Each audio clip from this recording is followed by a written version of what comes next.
Dum Dudes. Dum Dudes, Deep Thoughts. 3DT. Actually, we got three Dum Dudes today. Three dumb dudes coming at you. I have never been so honored to be a dumb dude.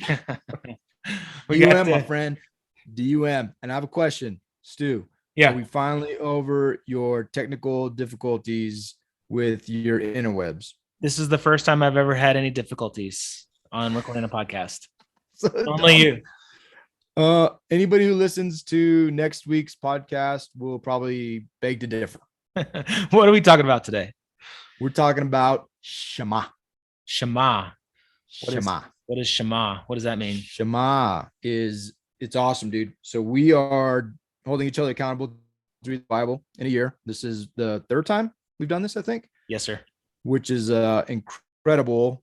It shows the power of accountability. I had never gotten through it before, probably for 20 years trying to read the Bible. And then the last 3 years, we've been doing this kind of annual thing with a group of dudes. And this is the third time through, but this time is cool because the plan includes some videos from the Bible Project, who are awesome organization that gets on the YouTubes, and they put out some super informative videos, very well done.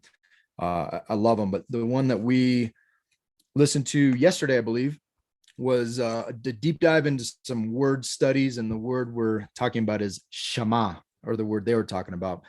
And I'll tell you, man, I was moved by it because it talks about how two sides of the same coin are listening. Shema is listening and doing. And what I loved about it is it really emphasized the action verb of listening, the intentionality of when you listen, it is something that you're actively doing. It's not this passive exercise that words are floating, and if they make their way in your ears, and you're lucky, and if they don't, that's just the nature of you not being a good listener. It's very active. You're taking an active role in it, and it emphasizes the importance of doing that, whether it's a preacher, whether you're reading the Bible, you're listening to something, whether it's your business partner who drones on and on and on and is just super annoying, whether it's whether it's your wife, your kids, whatever it is. When you listen, you have a responsibility to action.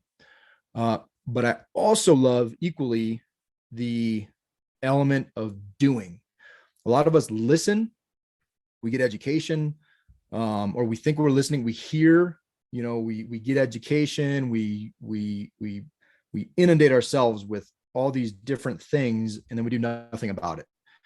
And whether we call it analysis paralysis or whatever our excuse is, we do nothing with the things that we've gained because we didn't actively listen first off, and then we didn't take action on it to complete the complete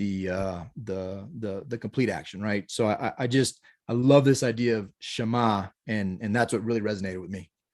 Well, I think it goes beyond just the doing, because they take it a step further and say that, hey, it's obeying. You're listening, you're hearing, and then you're obeying what God is telling you to do.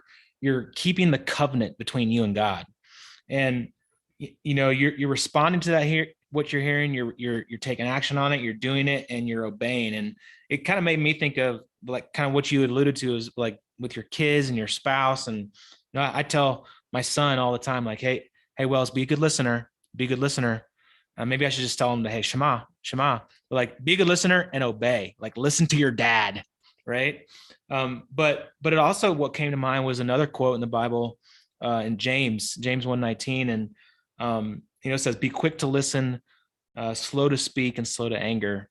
And those two kind of fit a little bit because we want to be quick to listen, but sometimes even that action of Shema doesn't mean you have to speak, and it definitely means that you don't have to get angry.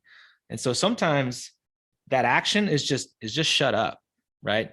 Don't say anything, but act, obey, do through what you're going into your ears. And so that kind of resonated with me quite a bit. Yeah, dude, I love that. And just real quick thought on that. So for someone like me, that is very difficult. Like, in all honesty, to shut up, to not react, to not get angry, to not have a hair trigger, all these things. This really resonates, like you said, to shut up and practice. You preach 2 ears, 1 mouth. Maybe you should give that due consideration. why you have double the number of ears as you do a mouth. So I think Yeah. that's awesome.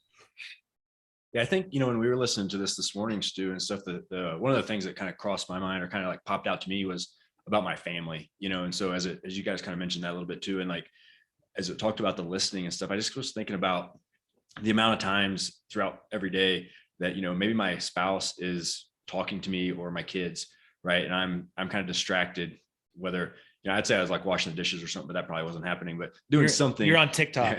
Yeah, TikTok. And, my wife is speaking to me and I'm on my phone, or the kids are, kids want our time, even if it's just a couple of minutes and they're trying to talk to me or something, and I'm distracted on my computer or whatever it is. And so a lot of times we hear them speaking, but we're not really listening to what they're saying. Mm-hmm. And so I think that was like a kind of a good lesson to me, is like, if I can't do both of those at one time, I need to stop the action and actually like, look at them, kind of listen, understand. And as you said, sometimes it's just listen. Yeah.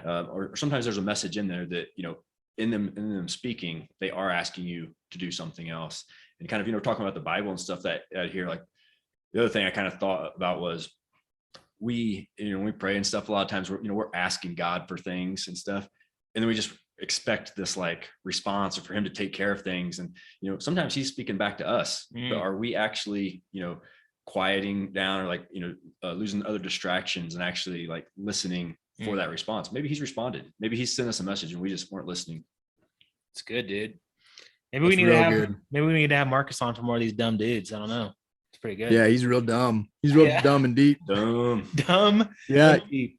Hey, and I think you also, when somebody's listening to you, right? You know when they're either listening to you, or when they're tolerating the words coming out of your mouth, waiting for them to stop so they can then speak, right? And we've all been guilty of this.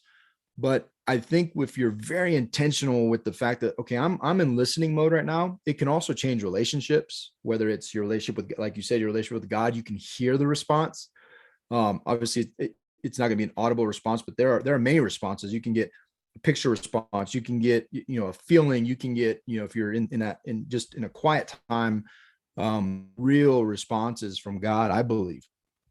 But also from your wife and your friends, and to have the skill of being a good listener, what a great compliment that is, right? I mean, it would be amazing if they're like, man, that person David just listens well. I don't know if I've ever heard that, but I do think it's important, and it's a goal, and it's something to strive for. And then, man, again, take action, do something about it.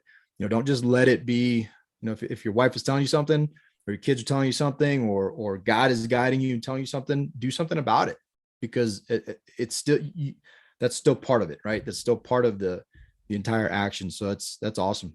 I love it. Deep thoughts. Deep thoughts by 3 dumb dudes. Hey, go check it out. We'll post the video about Shema. Hey, do a deep dive, check it out, and challenge yourself to be a better listener.